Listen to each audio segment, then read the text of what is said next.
Evening बच्चों, आज मैं आपको पूर्ण वर्ग संख्या के बारे में बताऊंगी।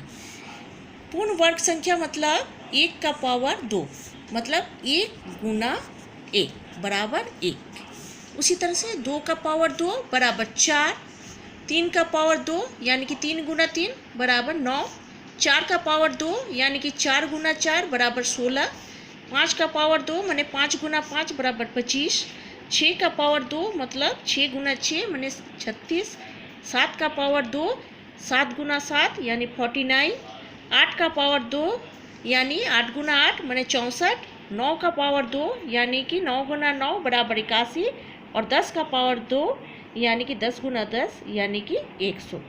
यानी कि वैसी संख्या ही सिर्फ पूर्ण वर्ग संख्या होंगे जिसके इकाई अंक में एक आपका डबल जीरो रहेगा या फिर 1 रहेगा या फिर 4 रहेगा, 5 रहेगा, 6 रहेगा और फिर 9 रहेगा। तो वैसी संख्या ही आपका पूर्ण वर्ग संख्या होंगे। जैसे आपके बुक में एग्जाम्पल दिया है फर्स्ट 2 3 4 6 7, ये एक संख्या दिया हुआ है। ये कहना है कि ये पूर्ण वर्ग संख्या है या नहीं। तो हम सबसे पहले इसका इकाई अंक को देखेंगे। इकाई अंक क्या है? 7 है। 7 है यानी कि पूर्ण वर्ग संख्या होने के लिए इकाई अंक में 7 होना नहीं है, यानी कि ये हमारा पूर्ण वर्ग संख्या नहीं हो सकता है। इसका आंसर लिखना है नहीं, क्योंकि इकाई अंक में 7 है। इस तरह से आपको आंसर लिखना है। उसी तरह से बी आपका हुआ जैसे 1 2 4 3 3, इसका इकाई अंक है 3। 3 भी देखिए आपका इकाई अंक में 3 नहीं रहना है, यानी कि ये भी एक पूर्ण वर्ग संख्या नहीं है। इसका आंसर लिखना है नहीं, क्योंकि इकाई अंक में 3 है। इसी तरह से आपको हर एक संख्या देख करके ये बताना है कि ये संख्या एक पूर्ण वर्ग संख्या है या नहीं। अगर है तो लिखना है हाँ, क्योंकि इसके इकाई अंक में 1 है या 4 है या 5 है या 6 है या 9 है। और अगर 0 रहेगा तो 0 सम संख्या में होना चाहिए। 2 ठो 0 होना चाहिए, 4 ठो 0 होना चाहिए, 6 ठो 0 होना चाहिए, तभी वो पूर्ण वर्ग संख्या होगी। ठीक है। अब दूसरा क्वेश्चन है कि ये वर्ग सम है या फिर विषम होगा। तो हमेशा याद रखिएगा कि सम संख्या का वर्ग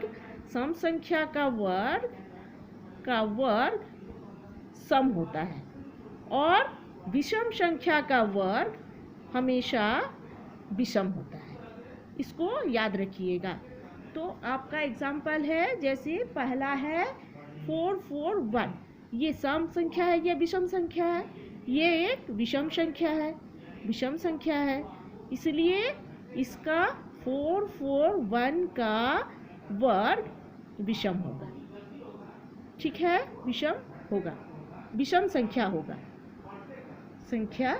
होगा। ठीक है। इसी तरह से आपके प्रश्न 3 में दिया हुआ है कि संख्याओं के वर्ग की इकाई अंक बताइए। वर्ग की इकाई अंक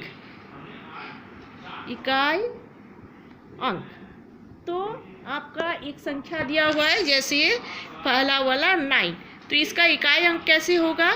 तो इसका इकाई संख्या जो है 9 का वर्ग करके देखिएगा। 9 का वर्ग 9 9 81, इसका इकाई अंक क्या है? 1, यानी कि 19 के वर्ग का इकाई अंक 1 होगा। इस तरह से हर एक संख्या का इकाई संख्या को देख लीजिएगा, उसका वर्ग कर लीजिएगा, फिर उसका जो इकाई अंक होगा वही उस संख्या को वर्ग करने के बाद उसका इकाई अंक भी होगा। ठीक है। और चौथा है क्वेश्चन आपका 4 में दिया हुआ है, निम्नलिखित संख्याओं के वर्ग में शून्य की संख्या क्या होगी? शून्य की संख्या जैसे आपका पहला क्वेश्चन में है 20 का वर्ग अगर कीजिएगा तो इसमें शून्य की संख्या कितनी होगी?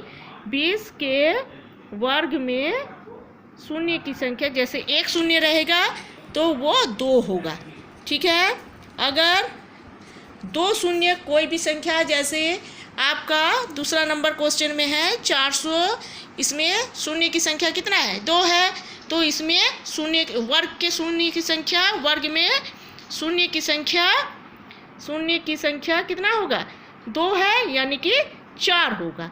वर्ग करोगे तो 4 होगा, ठीक है। इतना समझ में आ गया? ओके, तो थैंक यू।